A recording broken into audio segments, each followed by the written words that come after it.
আজকে আমরা অষ্টম শ্রেণীর তৃতীয় পর্যায়ক্রমিক মূল্যায়ন 2025 সালের বাংলা বিষয়ের সিলেবাস নাম্বার বিভাজন এবং সম্পূর্ণ উত্তর সহ নমুনা প্রশ্নপত্র সম্পর্কে আলোচনা করব। তো চলো দেখে নিই ক্লাস 8 এর থার্ড ইউনিট টেস্ট 2025 বেঙ্গলি সাবজেক্টের সিলেবাস মার্কস ডিভিশন এবং এই কোশ্চেন পেপার ও তার উত্তরগুলো। তো দেখো, থার্ড ইউনিট টেস্ট বা ফাইনাল পরীক্ষায় তোমাদের পূর্ণমান থাকবে 70 নম্বর, সময় থাকবে 2 ঘন্টা 30 মিনিট বা 2 ঘন্টা 15 মিনিট 2 ঘন্টা 20 মিনিট সময় কিন্তু কিছু কিছু স্কুলে দেওয়া থাকতে পারে। তো যদি তোমরা এই প্রশ্নের উত্তরে পিডিএফগুলো পেতে যাও, সহজ লেসন অ্যাপটিকে ইনস্টল করবে, অ্যাপের লিঙ্ক ডেসক্রিপশন বক্সে দেওয়া আছে, সেখান থেকে তোমরা পেইড কোর্সের মধ্যে কিন্তু পিডিএফগুলো পাবে এবং পেইড কোর্সের মধ্যে সমস্ত সাবজেক্টের question answer, suggestion, model question paper, syllabus, marks division এইসব কিছুর ভিডিও আর পিডিএফগুলো দেওয়া থাকবে। পিডিএফগুলো তোমরা ডাউনলোড করতে পারবে এবং ভিডিওগুলো সেখান থেকে দেখতে পারবে। দেখো, প্রথমে তোমাদের সিলেবাসটির মধ্যে কি রয়েছে। সাহিত্যমেলা বই থেকে গদ্যর মধ্যে রয়েছে জেলখানার চিঠি, আদাব, হরিচরণ বন্দ্যোপাধ্যায়, শোভা, পরাজয়, টিকিটের অ্যালবাম। এবার পদ্য থেকে হচ্ছে শিকল পড়ার গান, স্বাধীনতা, ঘুরে দাঁড়াও, মাসি পিসি, লোকটা জানলই না, এগুলো থাকছে। এছাড়া তোমাদের যে দ্বিতীয় পর্যায়ক্রমিক মূল্যায়নের যে গল্প কবিতাগুলো ছিল, তার যে শেষের দিকের গল্প কবিতা, সেগুলো তোমরা কিন্তু একটু পড়ে রাখবে, কারণ সেখান থেকেও কিছু কিছু স্কুলে প্রশ্ন দেওয়া হয়। পথের পাঁচালী বই থেকে তোমাদের 49 থেকে 57 পরিচ্ছেদ পর্যন্ত পড়তে হবে। ব্যাকরণ বই থেকে হচ্ছে ক্রিয়ার কাল, সমাস, ধাতু ও চলিত, এইগুলো। নির্মিত অধ্যায় থেকে পত্র রচনা, প্রবন্ধ রচনা, এইগুলো পড়তে হবে তোমাদের থার্ড ইউনিট টেস্ট বা ফাইনাল পরীক্ষার জন্য। এরপর কীরকম প্রশ্ন দেওয়া থাকবে দেখো, তোমাদের প্রথমে হচ্ছে 11টি এমসিকিউ প্রশ্ন দেওয়া থাকবে, 1 নম্বর মানের প্রশ্ন এগুলো, ঠিক আছে। এবং তারপর হচ্ছে 13টি এসএকিউ প্রশ্ন দেওয়া থাকবে, এগুলো হচ্ছে 1 নম্বর মানের প্রশ্ন, ওকে। এগুলো এক কথায় উত্তর লিখতে হবে এবং এমসিকিউ প্রশ্নগুলো সঠিক উত্তর বেছে নিয়ে লিখতে হবে। তো দেখো, এখানে তোমাদের গদ্য থেকে হচ্ছে টোটাল হচ্ছে 3টি এমসিকিউ থাকছে, 3টি এসএকিউ থাকছে, 2টি 2 নম্বর মানের প্রশ্ন, 2টি 5 নম্বর মানের প্রশ্ন, এরকম করে টোটাল হচ্ছে 20 নম্বর দেওয়া থাকবে তোমাদের গদ্য থেকে। এই যে 2 নম্বর 5 নম্বর মানের যে প্রশ্ন বা 3 নম্বর মানের প্রশ্ন, ঠিক আছে, সেগুলো কিন্তু তোমাদের এক্সট্রা প্রশ্ন দেওয়া থাকবে সেখানে। এরপর কবিতা থেকেও তোমাদের 3টি এমসিকিউ, 3টি এসিকিউ, 2টি 2 নম্বর মানের প্রশ্ন, 2টি 5 নম্বর মানের প্রশ্ন, এরকম প্যাটার্নে টোটাল 20 নম্বর থাকবে কবিতা থেকে। পথের পাঁচালী বই থেকে থাকবে 2টি এসএকিউ, অর্থাৎ 2টি 1 নম্বর মানের প্রশ্ন, 1টি 3 নম্বর মানের প্রশ্ন, 1টি 5 নম্বর মানের প্রশ্ন উত্তর লিখতে হবে, টোটাল 10 নম্বর থাকছে এই সহায়ক পাঠ থেকে। ব্যাকরণ বই থেকে হচ্ছে 5টি 1 নম্বর, 5টি হচ্ছে এমসিকিউ, 5টি এসিকিউ, সবই হচ্ছে 1 নম্বর মানের শর্ট প্রশ্ন থাকবে, 10 নম্বর টোটাল। আর নির্মিতি থেকে অর্থাৎ প্রবন্ধ রচনা এবং পত্র রচনা, সেখান থেকে 6+4 10 নম্বর দেওয়া থাকবে। তো এই প্যাটার্নে তোমাদের প্রশ্ন থাকবে টোটাল 70 নম্বরের, ওকে। এবং সময় থাকবে 2 ঘন্টা 30 মিনিট বা 2 ঘন্টা 20 মিনিট সময়ও দেওয়া থাকতে পারে। তো চলো আমরা এবার একটি কোশ্চেন পেপার এবং তার উত্তর দেখে নেব। 1 নম্বর থেকে বহু বিকল্প প্রশ্নের ঠিক উত্তরটি বেছে নিয়ে লেখো। 11টার উত্তর লিখতে হবে, প্রশ্নের মানে 1 করে 1 × 11 = 11। 1-এর দাগে আদাব শব্দের অর্থ, এখানে রয়েছে দাঙ্গা, অত্যাচার, নমস্কার, আল্লাহ বা ঈশ্বর। তো আদাব শব্দের অর্থ হচ্ছে নমস্কার। 2 নম্বর, লোকমান্য তিলক কারাবাসকালে যে গ্রন্থের আলোচনা লেখেন তা হলো আনন্দমঠ, বিপ্লব ও বিপ্লবী, রামায়ণ, গীতা। লোকমান্য তিলক কারাবাসকালে যে গ্রন্থের আলোচনা লেখেন সেটা হচ্ছে গীতা। 3 নম্বর, গোসাইদের ছোট ছেলেটির নাম, এখানে অপশান রয়েছে রাজাপ্পা, নাগরাজন, প্রতাপ, রঞ্জন। তো গোসাইদের ছোট ছেলেটির নাম রঞ্জন, এখানে উত্তর হবে প্রতাপ, অপশান গয়েরটা। 4 নম্বর, স্বাধীনতা কবিতায় স্বাধীনতা হলো একটা শক্তিশালী বীজ প্রবাহ, ইংরেজের হাত থেকে মুক্তি, অজ্ঞানতা, ভীরুতা। তো স্বাধীনতা কবিতায় স্বাধীনতা হচ্ছে একটা শক্তিশালী বীজ প্রবাহ। 5 নম্বর, শিকল পড়ার গান রচনাটি যে কাব্যগ্রন্থ থেকে নেওয়া হয়েছে বা গৃহীত সেটা হচ্ছে অগ্নিবীণা, বিশেরবাসী, সাম্যবাদী, সর্বহারা। তো শিকল পড়ার গান যে রচনা, যেটা যে কাব্যগ্রন্থ থেকে নেওয়া হয়েছে সেটা হচ্ছে বিশেরবাসী। পরেরটা দেখো, সাইকেল রিক্সাগুলো শীষ দিয়ে যাক গ্রামে গ্রামান্তরে, শহর শহরান্তরে, বনে বনান্তরে, কলকাতায়। তো সাইকেল রিক্সাগুলো শীষ দিয়ে যাক বনে বনান্তরে।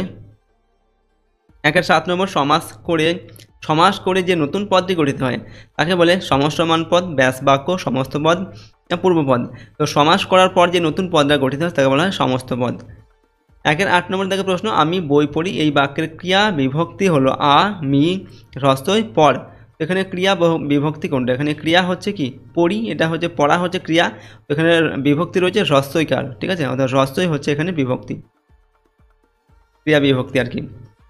10 নম্বর, ক্ষয়ে চড়ে যে খেচর, এটি হলো অলপ বহুব্রীহি সমাস, অলপ উপপদ তৎপুরুষ সমাস, অব্যয়ভাব সমাস, না বাক্যাশ্রয়ী সমাস।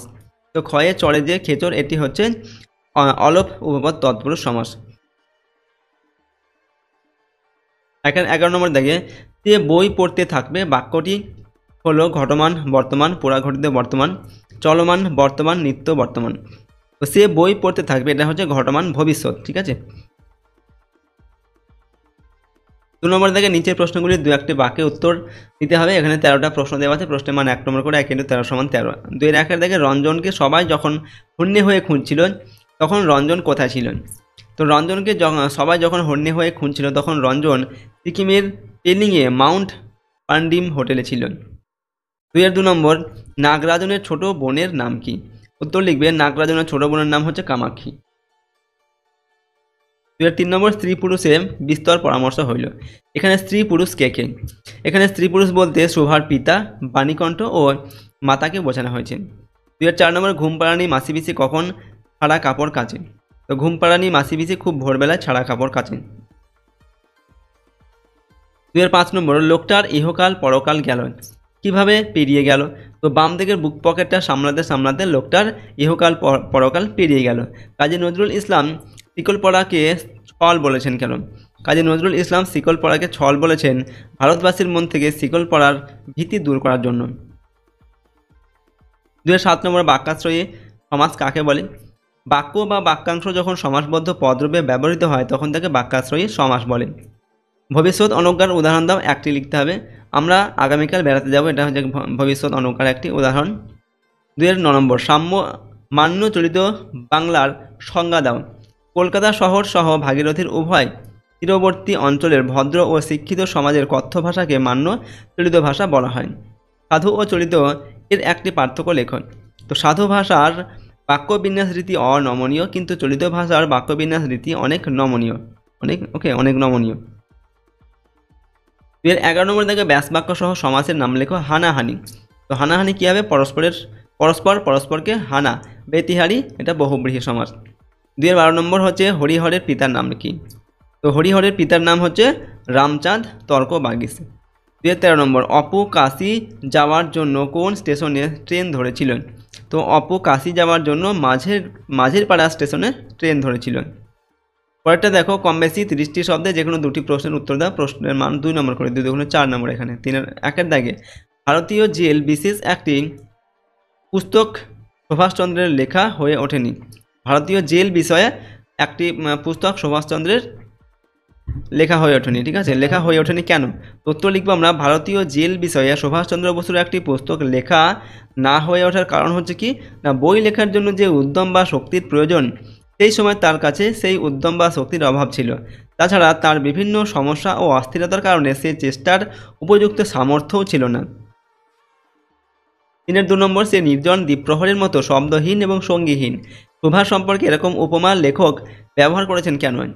রবীন্দ্রনাথ ঠাকুরের লেখা শোভা গল্পের মূল চরিত্র শোভা কথা বলতে পারে না। দ্বীপ্রহর অর্থাৎ দুপুরবেলায় যেমন পথঘাট নির্জন এবং শব্দহীন সেভাবেই শোভার ভাষা ব্যবহারের অক্ষমতাকে লেখক নির্জন দ্বীপ্রহরের মতো শব্দহীন এবং সঙ্গীহীন এই উপমা ব্যবহার করেছেন। 3 নম্বরে, হঠাৎ ডাস্টবিনটা একটু নড়ে উঠল।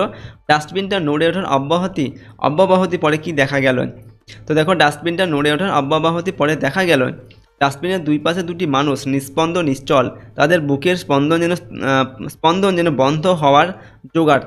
4টি চোখে ফুটে উঠেছে ভয়, সন্দেহ আর উত্তেজনা। পরস্পরের প্রতি তাদের কোনো বিশ্বাস নেই, দুজনে দুজনকে ভাবছে খুনি। 4 নম্বর থেকে কম বেশি 30টি শব্দে যে কোনো 2টি প্রশ্নের উত্তর লিখতে হবে। প্রশ্নের মান 2 করে, 2 × 4 নম্বর দেওয়া আছে। তার 1 দাগে ঘুরে দাঁড়াও কবিতায় ঘুরে দাঁড়াতে বলার কারণ ব্যাখ্যা করেন। তো ঘুরে দাঁড়াও কবিতাটিতে কবি প্রণবেন্দ্র দাশগুপ্ত যে মানুষ প্রতি মুহূর্তে পিছিয়ে পড়ছে তাকে ঘুরে দাঁড়াতে পরামর্শ দিয়েছেন। নিজের স্থান বলে একটা কথা আছে যেটাকে ধরে রাখতে হয়, হয়তো প্রয়োজনে কিছু বদল ঘটাতে হয়, কিন্তু নিজের জায়গা থেকে সরলে চলবে না। তাই কবি বলেছেন, সরতে সরতে আর কত দূরে কোথায় সরবে, এক সময় ঘুরে দাঁড়াতেই হবে, নতুবা বিন্দুর মতো মিলিয়ে যেতে হবে। তাহলে 2 নম্বর, শিকল পড়া ছল বলতে কবি প্রকৃতপক্ষে কি বোঝাতে চেয়েছেন? তো দেখো, শিকল পড়া ছল বলতে কবি প্রকৃতপক্ষে ভারতীয় স্বাধীনতাকামীদের স্বাধীনতা অর্জনে কারাবরণ করে শিকল পড়ার ভীতি দূর করাকে বোঝাতে চেয়েছেন। তাহলে 3 নম্বর, স্বাধীনতা একটি শক্তিশালী বীজ প্রবাহ। উদ্ধৃতিটির তাৎপর্য ব্যাখ্যা করো। উদ্ধৃতাংশটি ল্যাংস্টন হিউজের স্বাধীনতা কবিতা থেকে নেওয়া হয়েছে। তাৎপর্যটা কি না, বীজের মধ্যে যেমন ভবিষ্যৎ প্রজন্ম অর্থাৎ আগামীর সম্ভাবনা। যেহেতু স্বাধীনতার বিষয়টি মানুষের সেই লড়াই বা সংগ্রামের চিরাচরিত ইতিহাসের প্রবাহমানতাকে ইঙ্গিতপূর্ণ করে তুলেছেন, তাই কবি শক্তিশালী বীজ প্রবাহ কথাটি ব্যবহার করেছেন। 5 নম্বর থেকে কম বেশি 60টি শব্দে যে কোনো একটি প্রশ্নের উত্তর দাও। প্রশ্নের মান 3 নম্বর এখানে দেওয়া আছে। 5-এর 1-এর দাগে মহাভারতের সমস্ত চরিত্রের মধ্যে কর্ণের চরিত্র তাহার বড় ভালো লাগে কেন? দেখো, মহাভারতের সমস্ত চরিত্রের মধ্যে কর্ণের চরিত্র অপর বড় ভালো লাগে কারণ বিপন্ন নায়ক কর্ণের উপর তার বড় মায়া হয়। কর্ণের রথের চাকা মেদিনী গ্রাস করলে সেই অবস্থায় নিরস্ত্র অসহায় কর্ণকে অর্জুন তীর ছুঁড়ে হত্যা করেন। কর্ণের যন্ত্রণায় সমব্যথী হয়ে তাকে বড় ভালোবাসেন। 5-এর 2 নম্বর পথের পাঁচালীর রচনার 26 নম্বর পরিচ্ছেদ অবলম্বনে আতুরি বুড়ির পরিচয় দেওয়া। আতুরি বুড়ি অপর গ্রামে থাকা এক অসহায় গরিব বৃদ্ধা। গ্রামের লোকের ধারণা ছিল সেই বুড়ি নাকি বাচ্চাদের মেরে কচু পাতায় প্রাণ পুড়ে জলে ডুবিয়ে রাখেন। এছাড়াও সবাই ভাবত সে ইচ্ছে করলে ছোট ছেলেদের রক্ত চোখের দৃষ্টি দিয়ে শুষে নিতে পারে। 6 নম্বর দেখা হচ্ছে 7-8টি বাক্যে যে কোনো 2টি প্রশ্নের উত্তর লিখতে হবে। এখান থেকে প্রশ্নের মান 5 নম্বর করে 5 থেকে 10 নম্বর দেওয়া আছে। 6-এর 1-এর দাগে শুধু শাস্তি দেওয়া নয়, সংশোধনী হওয়া উচিত জেলের প্রকৃত উদ্দেশ্য। তুমি কি এই বক্তব্যের সঙ্গে একমত? তোমার উত্তরের পক্ষে যুক্তি দাও। তো হ্যাঁ, আমি এই বক্তব্যের সঙ্গে একমত, কারণ জেলবন্দি মানুষ শুধু শাস্তি পেলে দণ্ডদাতার প্রতি বিরূপ হতে পারে এবং সেই সঙ্গে সমাজের প্রতিও তার ঘৃণা জন্মায়, এমনকি মানব সভ্যতাও তার কাছে অর্থহীন মনে হতে পারে। মানুষ মনুষ্যত্বহীন হয়ে পড়ে। তাছাড়া জেলের ভিতরের অবস্থা সম্পর্কে নেতাজি বলেছেন, সেখানকার সমস্ত আবহাওয়া মানুষকে বিকৃত অমানুষ করার উপযোগী। সেখানে অপরাধীদের নৈতিক উন্নতি হয় না, বরং তারা আরও হীন হয়ে পড়ে। এজন্য শাস্তির পাশাপাশি কারা শাসনবিধি পাল্টানো উচিত। 6-এর 2 নম্বর নাগরাজনের প্রতি রাজাপ্পা কিভাবে ক্রমশ ঈর্ষান্বিত হয়ে পড়েছিলেন। রাজাপ্পার সহপাঠী নাগরাজন হঠাৎ উপহার হিসাবে পাওয়া একটি সুন্দর অ্যালবাম রাজাপ্পার বহু কষ্টে তৈরি করা অ্যালবামের গুরুত্ব ম্লান করে দেয়। ফলে তার সহপাঠীগণ, যারা একসময় রাজাপ্পা এবং তার অ্যালবামের গুণগ্রাহী ছিল, হঠাৎ তার দিক থেকে মুখ ফিরিয়ে নেয়। এমনকি তার বহু অধ্যাবসায়ে তৈরি করা অ্যালবামটিকে ডাস্টবিনে ফেলার যোগ্য বলে উপহাস করতে ছাড়ে না। বন্ধুদের এই উপেক্ষায় তাকে নাগরাজনের প্রতি ঈর্ষান্বিত করে তোলে। 3 নম্বর হচ্ছে দুহাতে মুখ ঢেকে কাঁদছে রঞ্জন সরকার। শুধু কাঁদছে। রঞ্জন খেলায় গোল দিয়েও বা জিতেও কেঁদেছে কেন? অথবা প্রশ্নটা তোমাদের এভাবে বলতে পারে, বলটা বুলেটের মতো ছুটে গিয়ে বুকে ঢুকে গেল গোলে। এরপর সমর্থক আর সহ খেলোয়াড়দের উল্লাসের বিপ্রতীপে রঞ্জনের বিষণ্ণতার কোন রূপ ফুটে উঠেছে? ওকে, দেখো আমরা উত্তর লিখব। শান্তিপ্রিয় বন্দ্যোপাধ্যায়ের পরাজয় গল্পে খেলোয়াড় রঞ্জন সরকার তার আগের ক্লাবের সব অপমান অবহেলার মধুর প্রতিশোধ নিয়েছে খেলার মাঠে তাদেরকে পরাজিত করে। সে গোল করার সঙ্গে সঙ্গে সমর্থন আর সহ খেলোয়াড়রা উল্লাসে মেতে ওঠে। সমর্থক আর সহ খেলোয়াড়রা উল্লাসে মেতে ওঠে। এরপর দেখো, যুব ভারতীয় গ্যালারি বাজি আর পটকার শব্দে মুখরিত হলেও রঞ্জন যেন মন থেকে খুশি হতে পারেনি। একটা চাপা বেদনা ওকে ধীরে ধীরে আচ্ছন্ন করে ফেলল। আসলে যে ক্লাবের হাসি কান্না সুখ দুঃখের সঙ্গে সে নিজেকে জড়িয়ে নিয়েছিল, আজ সে নিজেই সেই ক্লাবের পরাজয়ের কারণ হয়েছে। সেই যন্ত্রণাটাকেই উপলব্ধি করে রঞ্জন ম্যাচের পর মাথা নিচু করে সাজঘরে ঢুকে একটি বেঞ্চিতে দু হাতে মুখ ঢেকে শুয়ে পড়ল এবং তার দু চোখ দিয়ে জল ঝরতে লাগলো। 7 নম্বর দাগে 7-8টি বাক্যে যে কোনো 2টি প্রশ্নের উত্তর লিখতে হবে। এখান থেকে প্রশ্ন নম্বর 2 করে 5 থেকে 10 নম্বর। 7-এর 1-এর দাগে লোকটা জানলই না কবিতাটির মূল বক্তব্য লেখন। সুভাষ মুখোপাধ্যায় রচিত লোকটা জানলই না কবিতায় ব্যক্তিটি একজন অর্থলোলুপ মানুষ। টাকা পয়সা তার জীবনের ধ্যান ধারণা। টাকা পয়সা উপার্জন করতে এবং তা সামলাতে তার জীবন অতিবাহিত হয়।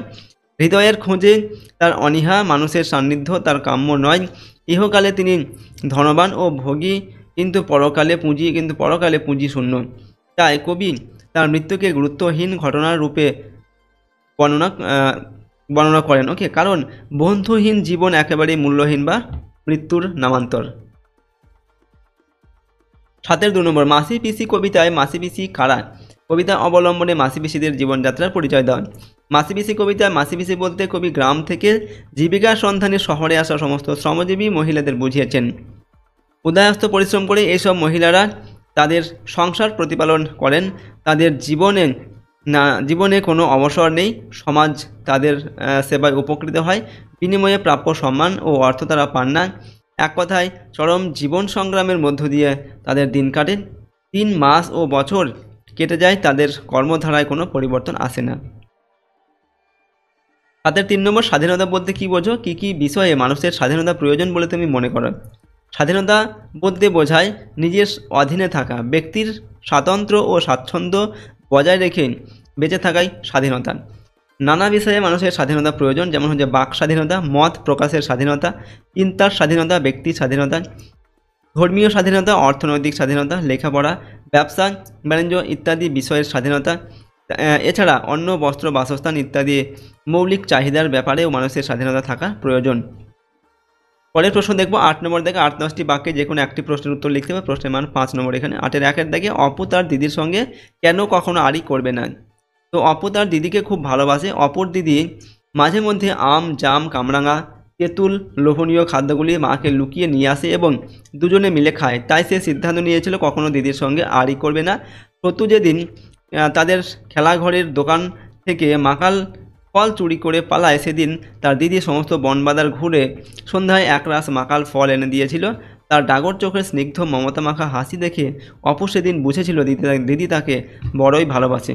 তাই অপু দিদির সাথে আড়ি না করার সিদ্ধান্ত নিয়েছিল। 8-এর 2 নম্বর, অজয় কে? তার সঙ্গে অপুর বন্ধুত্ব হলো কীভাবে? তো অজয় নীলমণি হাজরার যাত্রা দলের একজন বালক অভিনেতা। তার সঙ্গে অপুর বন্ধুত্ব হয়েছিল যাত্রা দেখতে গিয়ে। অজয় রাজপুত্রের অভিনয় করেছিলেন। তারপর যাত্রার শেষে অজয় পান খেতে যায়। সেখানে অপু তাকে পান কিনে দেয়। তারপর তাদের মধ্যে কথাবার্তা হয় এবং অপু অজয়কে বাড়িতে আসতে বলে। যাত্রা চলাকালীন অজয় রোজ অপুদের বাড়িতে খেতে যেত। অজয় যেহেতু অপুর সমবয়সী ছিল এবং অপু তাকে তার মনের কথা কিছু কিছু বলতে লাগলো। এইভাবে তাদের মধ্যে বন্ধুত্ব হয়ে গেল। 9 নম্বর থেকে যে কোনো একটি বিষয় অবলম্বনে নাতি দীর্ঘ প্রবন্ধ রচনা করার। এখানে প্রশ্নের মান রয়েছে 6 নম্বর। তো এখানে দেখো 9-এর 1-এর দাগে ছাত্র সমাজ আদর্শ ও কর্তব্য, 9-এর 2-এ বিজ্ঞান মনস্কতা ও কুসংস্কার, খেলাধুলার প্রয়োজনীয়তা। এরপর ছাত্র জীবনের প্রতিযোগিতা। 4টি দেওয়া আছে, যে কোনো একটি বিষয় অবলম্বনে আমাদের একটি রচনা লিখতে হবে। তো প্রথমে আমরা ছাত্র সমাজ আদর্শ ও কর্তব্য এটা লিখছি। দেখো ভূমিকা দিয়ে প্রথমে ছাত্র জীবন হচ্ছে জীবনের সবচেয়ে মূল্যবান সময়। ভবিষ্যৎ জীবনের সফলতার জন্য এ সময় থেকেই প্রস্তুতি গ্রহণ করতে হয়। ছাত্র জীবনের গুরুত্ব কিনা? ভবিষ্যৎ জীবনের সুখ সমৃদ্ধি ও উন্নতির বীজ ছাত্র জীবনেই বপন করতে হয়। ছাত্র জীবনের সুশিক্ষায় ভবিষ্যৎ জীবনের পাথেয়। ছাত্র জীবনের কর্তব্য কিনা? অধ্যয়ন করাই ছাত্র জীবনের প্রথম ও প্রধান তপস্যা। ছাত্র সমাজ দেশ ও জাতির ভবিষ্যৎ কর্ণধার। এজন্য ছাত্রদের অন্যতম কাজ হলো শিক্ষা দীক্ষায় সমৃদ্ধ ও আদর্শ জীবন গঠন করা।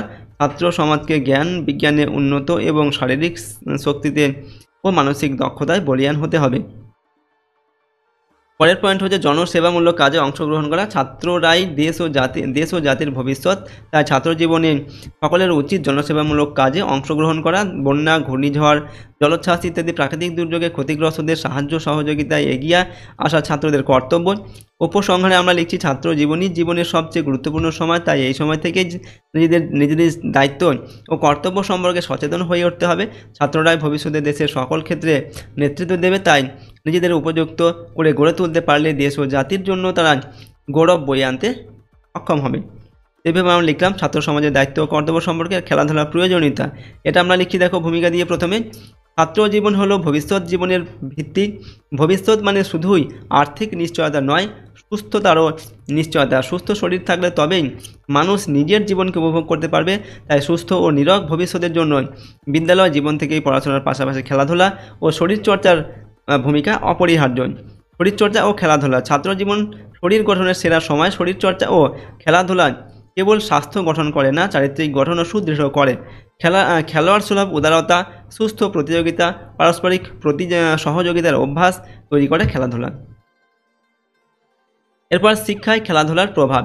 খেলাধুলাকে বাদ দিয়ে সুস্বাস্থ্য ও দৃঢ় চরিত্র গঠন অসম্ভব। খেলার মধ্যে দিয়ে ছাত্রছাত্রীদের শারীরিক ও মানসিক স্ফূর্তি হয়। ওকে, খেলাধুলা পড়াশোনাতে মন বসানোয় সহায়ক হয়ে ওঠে। এছাড়া পড়াশোনা করতে গিয়ে বইতে শেখা তত্ত্ব যেমন সৌহার্দ্য, দলগত ঐক্য, মূল্যবোধ, খেলোয়াড় সুযোগ, মনোভাব, হাল না ছাড়া ইত্যাদির বাস্তব প্রয়োগ হয় খেলাধুলার মাধ্যমে। এরপর উপসংহার হচ্ছে কি না, বিদ্যালয় স্তরে খেলাধুলার গুরুত্ব বৃদ্ধি করা প্রয়োজন। বিভিন্ন সচেতনতামূলক প্রকল্পের মাধ্যমে অভিভাবকদের ছাত্র জীবনে খেলাধুলার গুরুত্ব বোঝাতে হবে। সরকারি ও বেসরকারি উদ্যোগে বিদ্যালয় স্তর থেকে খেলাধুলায় পারদর্শী ছাত্র বা ছাত্রীকে সম্মান করে তাকে পুরস্কার দেওয়ার ব্যবস্থা করতে হবে। তবেই ভারতবর্ষের ভবিষ্যৎ প্রজন্ম সুঠাম স্বাস্থ্য ও নিরোগ জীবনের অধিকারী হতে পারবে। এরপর 10 নম্বর দাগে যে কোনো একটি বিষয়ে পত্র রচনা করতে হবে। প্রশ্ন নাম্বার 4 নম্বর দেওয়া আছে। 10-এর 1-এর দাগে তোমার অঞ্চলে যত্রতত্র আবর্জনার স্তূপ সংশ্লিষ্ট কর্তৃপক্ষের দৃষ্টি আকর্ষণ করে একটি বহুল প্রচারিত সংবাদপত্রের সম্পাদককে চিঠি পাঠাও।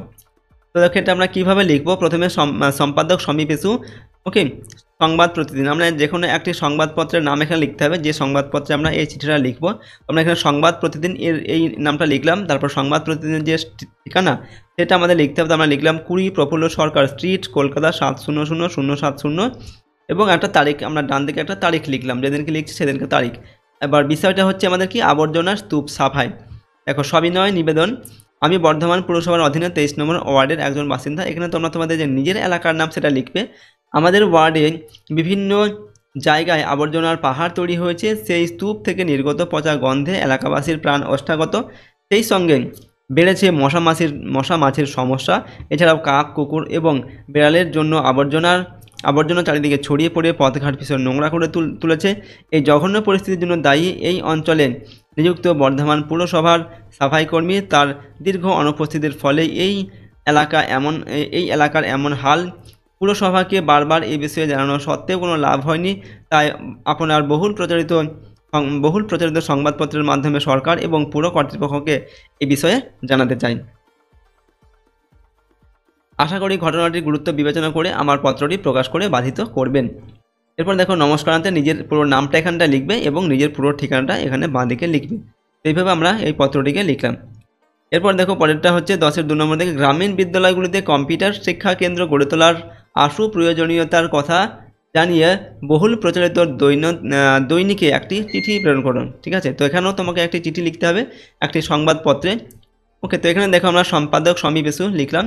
এরপর একটি বর্তমান পত্রিকার নাম আমরা লিখছি এখানটায়। ঠিক আছে, এবং বর্তমান পত্রিকার যে ঠিকানা 6JBS হ্যালডেন অ্যাভিনিউ, এটা লিখলাম কলকাতা 700105, এবং ডান দিকে একটা তারিখ লিখছি, যেদিনকার তারিখ লিখছি আমরা সেদিনকার তারিখটা লিখব। বিষয় হচ্ছে গ্রামীণ বিদ্যালয়গুলিতে কম্পিউটার শিক্ষা কেন্দ্র গড়ে তোলার আবশ্যকতা। ওকে, দেখো, সবিনয় নিবেদন আমরা লিখলাম। এরপর হচ্ছে বর্তমান যুগে কম্পিউটার আমাদের দৈনন্দিন জীবনের অঙ্গ হয়ে উঠেছে। এজন্যই স্কুলে কম্পিউটার শিক্ষা কেন্দ্র গড়ে তোলার দরকার। শহরাঞ্চলে এ বিষয়ে ইতিমধ্যেই নজর কাড়া অগ্রগতি স্পষ্ট, কিন্তু গ্রামাঞ্চলের বিদ্যালয়গুলি এ ব্যাপারে এখনও অনেকটাই পিছিয়ে আছে।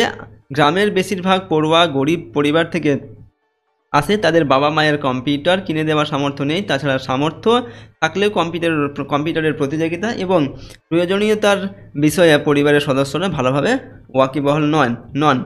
ফলে মেধা থাকা সত্ত্বেও গ্রামের স্কুলগুলির বহু ছেলেমেয়ে প্রতিযোগিতার দৌড়ে পিছিয়ে পড়ছে। তাই যত তাড়াতাড়ি সম্ভব সরকারের গ্রামীণ বিদ্যালয়গুলিতে কম্পিউটার শেখানোর ব্যবস্থা নিশ্চিত করা উচিত।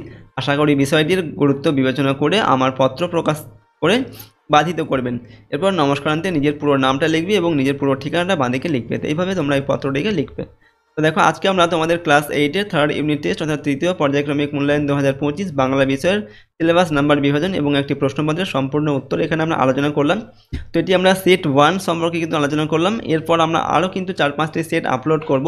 প্রতিটা সেটই তোমরা কিন্তু ভালোভাবে প্র্যাকটিস করবে। যে কোনো একটি সেট পড়লে কিন্তু তোমরা সমস্ত প্রশ্ন যে কমন পেয়ে যাবে তা কিন্তু নয়।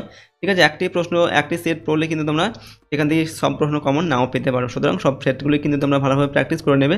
ওকে, আর যদি এই প্রশ্নের উত্তরে পিডিএফ ফাইলগুলো তোমরা পেতে যাও তাহলে সহজ লেসন অ্যাপটিকে ইনস্টল করবে। অ্যাপের লিঙ্ক ডেসক্রিপশন বক্সে দেওয়া আছে, সেখান থেকে তোমরা অ্যাপটিকে ডাউনলোড করে প্রশ্ন উত্তরের পিডিএফ ফাইলগুলো নিতে পারো। পিডিএফগুলো পেইড কোর্সের মধ্যে দেওয়া থাকবে এবং পেইড কোর্সের মধ্যে তোমরা সমস্ত সাবজেক্টের question answer, suggestion, model question paper, syllabus, marks tips এইসব কিছু ভিডিও এবং পিডিএফগুলো পাবে। পিডিএফগুলো নিজেদের ফোনে ডাউনলোড করে নিতে পারবে এবং ভিডিওগুলো সেখান থেকে দেখতে পারবে। আর যদি আমাদের এই চ্যানেলে তোমরা নতুন হও অবশ্যই কিন্তু চ্যানেলটিকে সাবস্ক্রাইব করে রাখবে, পাশের বেল আইকনে প্রেস করে অল অপশানটিকে সিলেক্ট করে রাখবে পরবর্তী ভিডিওগুলিকে পাওয়ার জন্য, এবং ভিডিওটি অবশ্যই লাইক করবে আর ভিডিওটি বন্ধুবান্ধবের সঙ্গে শেয়ার করবে, ঠিক আছে, এবং কমেন্ট বক্সে তোমাদের মতামত লিখে জানাবে। তো আজকে আমরা এই ভিডিওটিকে এখানেই শেষ করছি। সম্পূর্ণ ভিডিওটি দেখার জন্য অসংখ্য ধন্যবাদ।